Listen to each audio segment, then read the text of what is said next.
Hello students, मैं हूं गुंजन एरन प्रतिष्ठा अकेडमी से और अपनी इस वीडियो में आज मैं आपको बताने वाली हूं क्लास 10th मैथमेटिक्स के चैप्टर 2 पॉलिनोमियल बहुपद से बहुपदों का आलेखीय निरूपण कैसे किया जाता है, किसी भी पॉलिनोमियल को ग्राफिकली कैसे रिप्रेजेंट किया जाता है और साथ ही यदि हमें किसी भी बहुपद के लिए ग्राफ दे रखा है तो वहाँ से हम शून्यकों के बारे में कैसे इन्फॉर्मेशन निकाल सकते हैं कि उस बहुपद के लिए कितने शून्यक वहाँ होंगे या कितने शून्यक वहाँ उपस्थित हैं। इसका मतलब है ज्योमेट्रिकल मीनिंग क्या होता है जीरोज ऑफ पॉलिनोमियल के लिए, वो भी हम इस वीडियो में आज आपको बताने वाले हैं।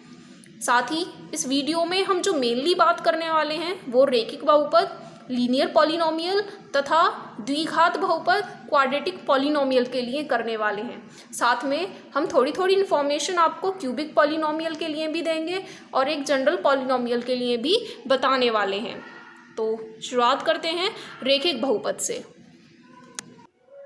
पहला पॉइंट है रेखिक बहुपद का आलेखीय निरूपण। अगर हमें ग्राफिकल रिप्रेजेंटेशन करना है कोई भी लीनियर पॉलिनोमियल का, एक रेखिक बहुपद हम मान करके चलते हैं। माना एक रेखिक बहुपद fx बराबर ax प्लस b से दिया जाता है जहां a का मान 0 नहीं है, तब हमें इसके लिए ग्राफ खींच करके बताना है।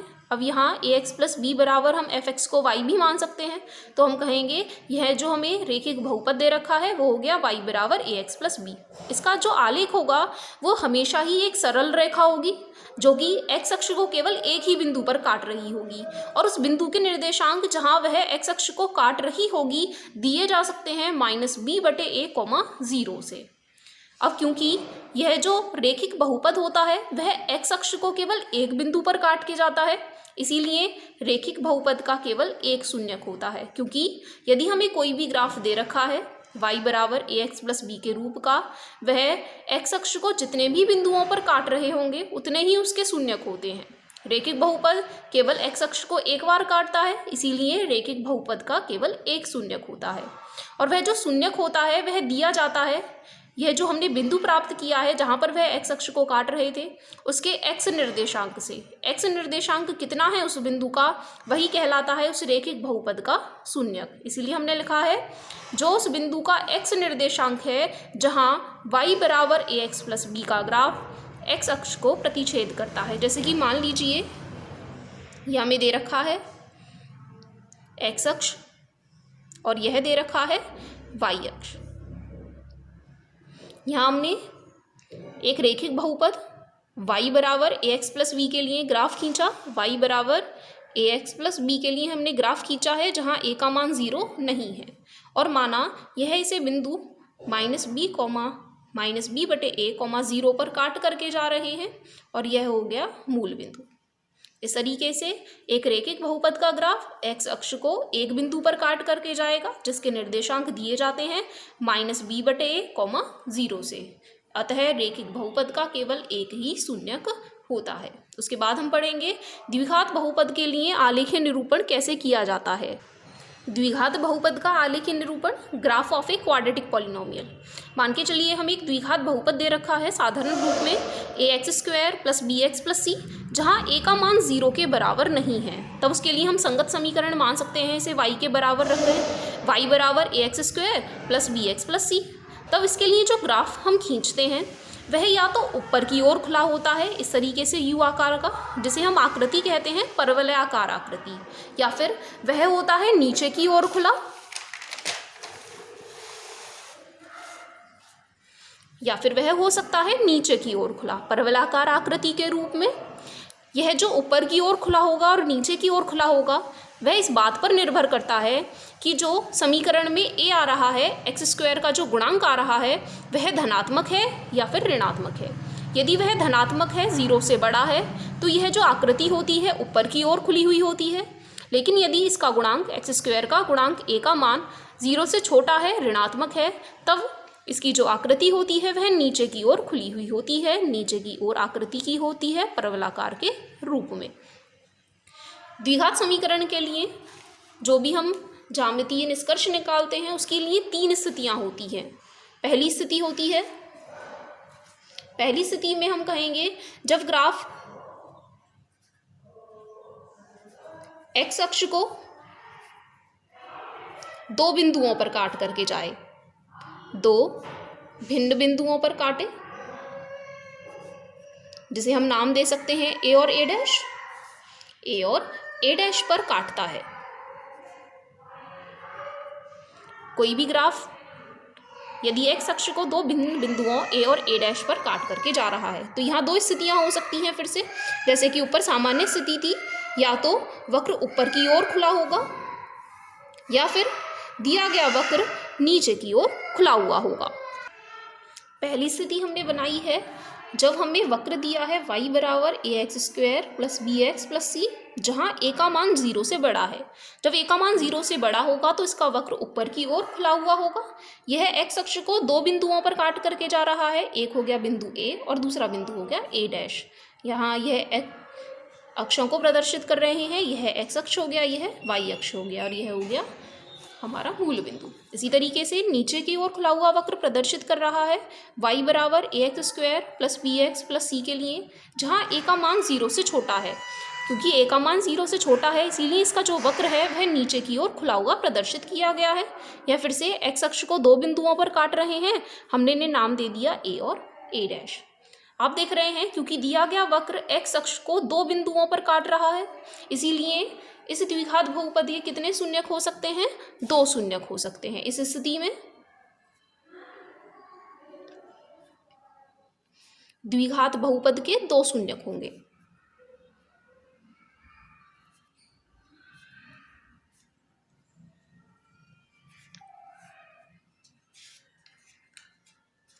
यदि हम पढ़ते हैं स्थिति नंबर 2, स्थिति नंबर 2 का मतलब है जब भी हम किसी द्विघात बहुपद के लिए ग्राफ खींच रहे हैं और वह एक्स अक्ष को केवल एक ही बिंदु पर काट करके जा रहा है, तो स्थिति 2 को हम नाम दे सकते हैं जब ग्राफ एक्स अक्ष को केवल एक बिंदु पर काटता है, केवल एक बिंदु पर। एक बिंदु का नाम हम ए लिख सकते हैं, एक बिंदु ए पर काटता है।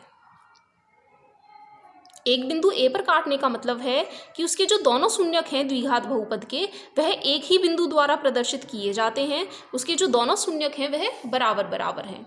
फिर से इस स्थिति में हम वक्र को दो तरीके से प्रदर्शित कर सकते हैं, जब ए का मान 0 से बड़ा है और जब ए का मान 0 से छोटा है। इस स्थिति में जो हमारा वक्र है वह केवल एक्स अक्ष को छू करके जाता है, एक बिंदु पर प्रतिच्छेद करके जाता है।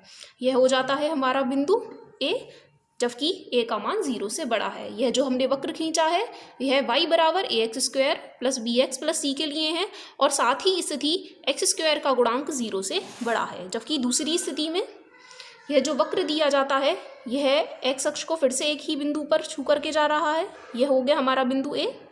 यह स्थिति है जब y का मान a x square plus b x plus c के लिए है और a का मान 0 से छोटा है। तो a का मान जब 0 से बड़ा है तो ऊपर की ओर खुला और जब 0 से छोटा है तो नीचे की ओर खुला। अब आप यहाँ देख रहे हैं यह जो वक्र है एक्स अक्ष को केवल एक बिंदु पर काट करके जा रहा है, तो इसीलिए इस स्थिति में द्विघात बहुपद के केवल एक ही शून्यक होगा। इस स्थिति में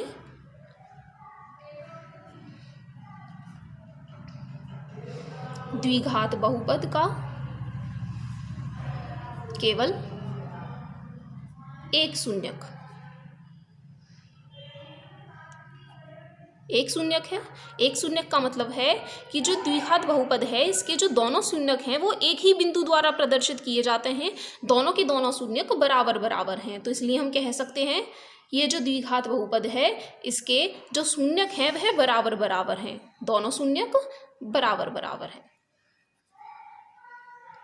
यह हो जाती है हमारी स्थिति 2, जब कोई भी ग्राफ एक्स अक्ष को केवल एक बिंदु पर काट करके जा रहा है। तब उस स्थिति में द्विघात बहुपद के केवल एक ही शून्यक होगा, अर्थात दो बराबर बराबर शून्यक होंगे जो एक ही बिंदु द्वारा प्रदर्शित किए जा रहे होंगे। इसी के साथ स्थिति नंबर 3 यहाँ हो जाती है जब ग्राफ एक्स अक्ष को प्रतिच्छेद करके जाता ही नहीं है। जब ग्राफ एक्स अक्ष को किसी भी बिंदु पर नहीं काटता है,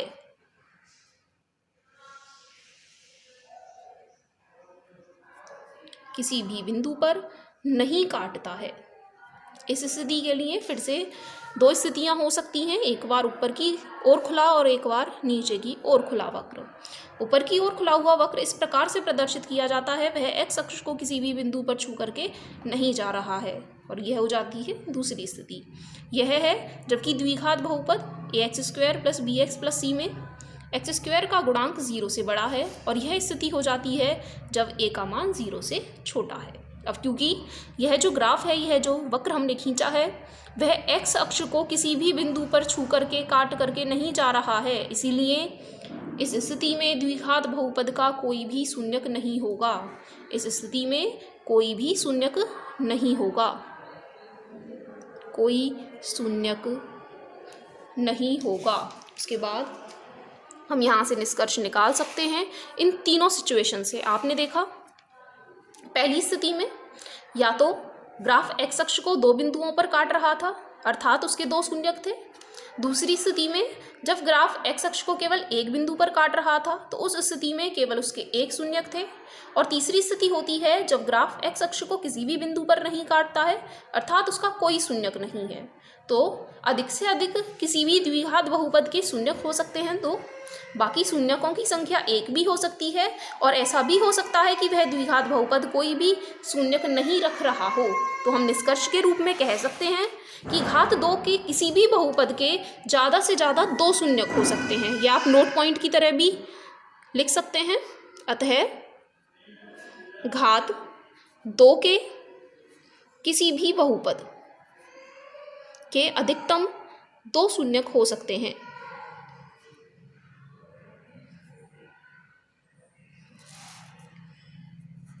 अधिकतम 2 शून्यक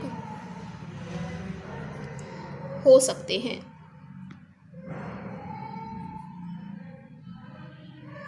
इसी तरीके से हम बात कर लें एक त्रिघात बहुपद के लिए।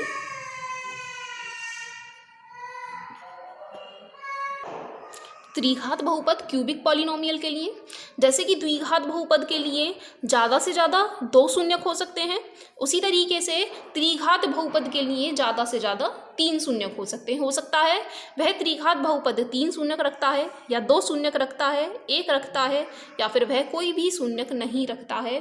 तो इस तरीके से घात 3 वाले बहुपद के लिए अधिकतम शून्यकों की संख्या हो सकती है 3 के बराबर 3। बाकी इससे कम 0 तक कोई भी मान हो सकता है। इसी तरीके से यदि हमें 4 घात वाला बहुपद दे रखा है, तो उसके लिए ज़्यादा से ज़्यादा शून्यक हो सकते हैं 4। तो इस तरीके से यदि हम व्यापक रूप में पढ़ें, एक जनरल फॉर्म में पढ़ें, यदि कोई भी घात n वाला शून्यक, कोई भी घात n वाला हमें बहुपद दे रखा है, घात n के किसी बहुपद, और मान लीजिए वह जो बहुपद है वह px द्वारा प्रदर्शित किया जा रहा है, तो उसके लिए जो अधिकतम शून्यकों की संख्या हो सकती है कि अधिकतम शून्यक बराबर होंगे n के।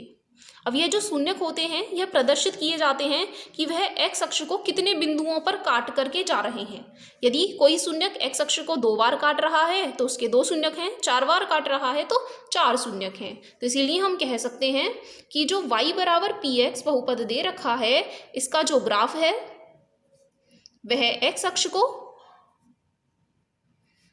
अधिकतम ज़्यादा से ज़्यादा n बिंदुओं पर प्रतिच्छेद कर सकता है, इसीलिए उसके अधिकतम n शून्यक हो सकते हैं, n बिंदुओं पर प्रतिच्छेद करता है। एनसीईआरटी बुक में इससे रिलेटेड कुछ क्वेश्चंस दिए गए हैं, हम एक एग्जाम्पल की तरह ले लेते हैं। मान के चलिए हमें एक ग्राफ दिया गया है यहाँ, और ग्राफ दिया गया है कुछ ऐसे।